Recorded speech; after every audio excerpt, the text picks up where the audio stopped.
Hey. Hello. Hi. How's it Good morning. going? How are you You doing? look great on the big screen. Gosh, I hope I don't have a big head. I was so concerned about that. You look gorgeous. You look gorgeous. Hi. Can you just tell us a little bit about the film, or I'm just going to let you take it away. Absolutely. Good morning, Nashville. How are you guys doing? Everybody's sitting in the back, Deborah. I don't know if you can see us, but you know how people like to do. Yes, little tiny faces back there. Yeah. Well, I'm excited to be there with you via Skype. It's so important that we support the Belcourt because they support indie artists like me, and they really embrace art and fashion and architecture and people who create ideas and bring those ideas to life. So those institutions are very important to people like me. So I'm very pleased to be here and very pleased to be a part of your fundraiser. In fact, 40 years ago, like the Belcourt, the Palace of Versailles had a fundraiser. And a few American designers that you may know, like Anne Klein, Halston, Stephen Burrows, Bill Blass, and Oscar de la Renta, went to France to help support the fundraiser at the Palace. And they were going to exhibit with a few designers you may be familiar with: Givenchy, Yves Saint Laurent, Christian Dior, Pierre Cardin, and Emmanuel Ungaro. So, as luck would have it, these 10 designers hit the stage and a battle for runway dominance ensued. And that night, November 28th, 1973, changed fashion forever. It changes the way you engage with clothes and the way you engage with fashion. So that's what this documentary is about. It's about a lot of people who had great vision and great courage and a lot of artistic ability. And it's fitting that we show this film at the Belcourt because Stephanie and her team, they have a lot of vision and they have a lot of courage to do what they're doing in Nashville. And they plan to do a lot of great things for you there. So kudos to them. Kudos to our designers 40 years ago. And what you'll see will be a lot of the people who were actually there 40 years ago, and they'll tell their story about how it got started and what transpired. And you know, guys, I like to have a conversation, so it's never fun with just someone on a big screen with a big head talking. So if you have questions or you want to know anything about the film, about who I interviewed, how long it took to make the documentary, what it was like shooting at the Palace of Versailles, let me know. But I definitely want to have a conversation and not just be a big head coming into the auditorium. Deborah, I'd love to know about how you came to make the film, just to start it off. Can- Well, there was a story on NPR about a luncheon that took place at the Metropolitan Museum of Art in January of 2011, and that luncheon celebrated models who actually hit the runway 40 years ago in support of the American team. And I thought, gosh, there's got to be more to this story than the celebration of models who were there. Like, why were they there? Who invited them? What was going on in the palace, why was the palace in shambles. So I started to do a lot of research, and basically it started with Google. Then I went to FIT, I went to Bryn Mawr to the archives there.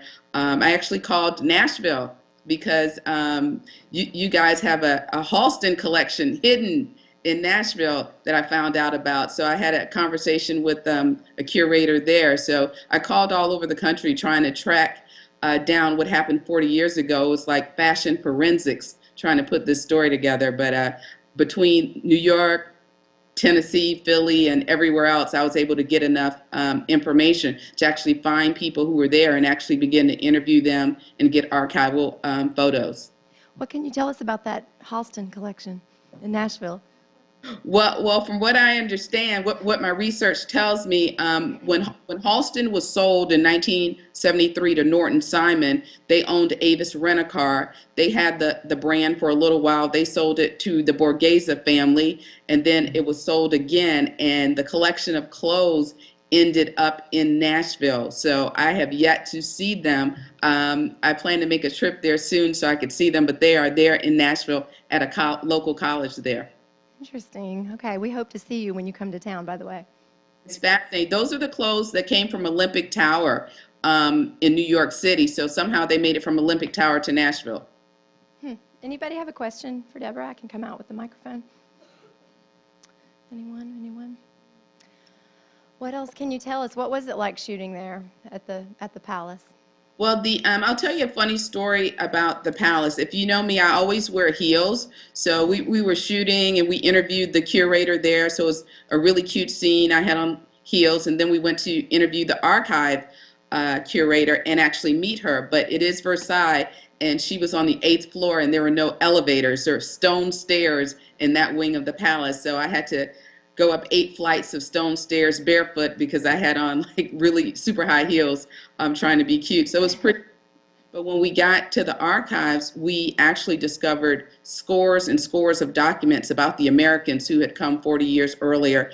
And we saw pictures of Halston, pictures of Marissa Berenson, pictures of Josephine Baker, and all of the Americans who had been there. So it was really worth the trip to go there. They were very nice, just very delightful.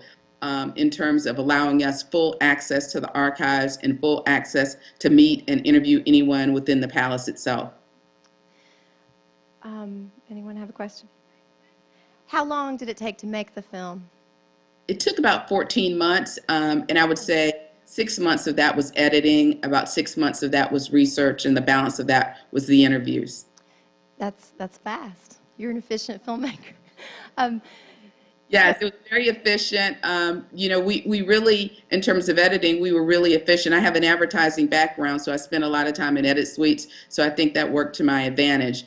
The documentary won the CNN Documentary of the Year award at the Martha's Vineyards Film Festival this year, so we're really excited about that. awesome. Debuted in the U.S. in New York during Fashion Week on Fashion Night Out, September 6th, so that was pretty exciting for us. And it was wonderfully reviewed in the New York Times, so we feel pretty good about the film. So I hope Nashville enjoys it.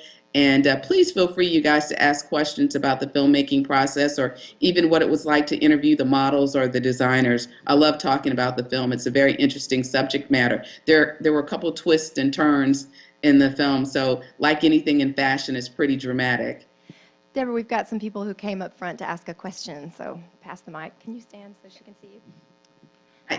Hi there. Were there any interviews that you really wanted to get but were not able to? That's a great question. There was one interview that I did not get, that we asked about 20 times, but we still couldn't get, and that was Liza Minnelli. She opened the show for the American runway show, but we just weren't able to get her. We were really, really close, and then she had some schedule conflicts, and I would say she was the biggest one that we weren't able to get. Good question. Thank you.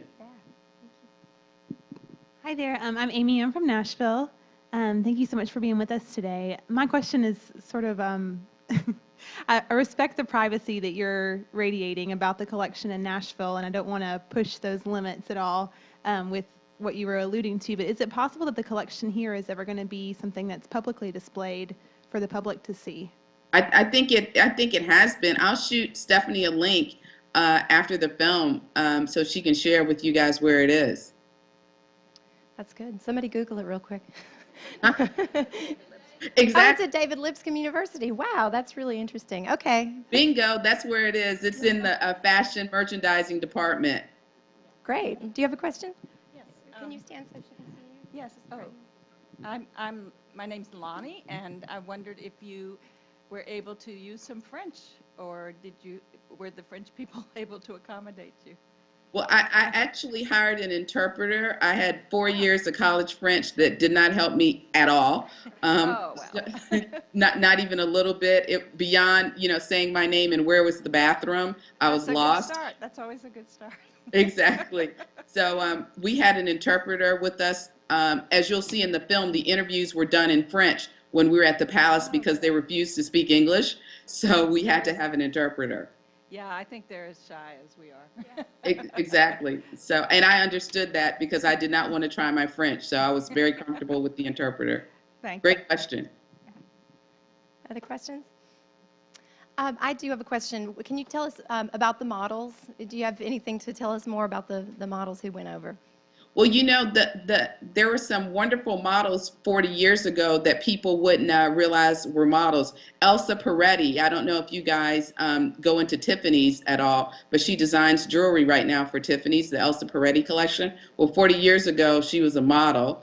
There was an actress there by the name of Angelica Houston, who at that time was a very young model. Lauren Hutton was a model back then. So let's see, China Machado, Karen Bjornson. These were some of the models who were there back then. I didn't get to interview Lauren Hutton, but Karen is in the film. China Machado's in the film. There are a lot of wonderful ladies who managed to still look fabulous 40 years later. So it's a testament on aging because they really kept themselves together. Deborah, I can't wait to see your film. I really appreciate you being here today. Thanks for talking with us, and we hope to see you in Nashville when you come to chase the Halston story. So, Absolutely. Thank Well, you. enjoy the film. Thank you. Bye-bye. okay, thanks a lot. Bye.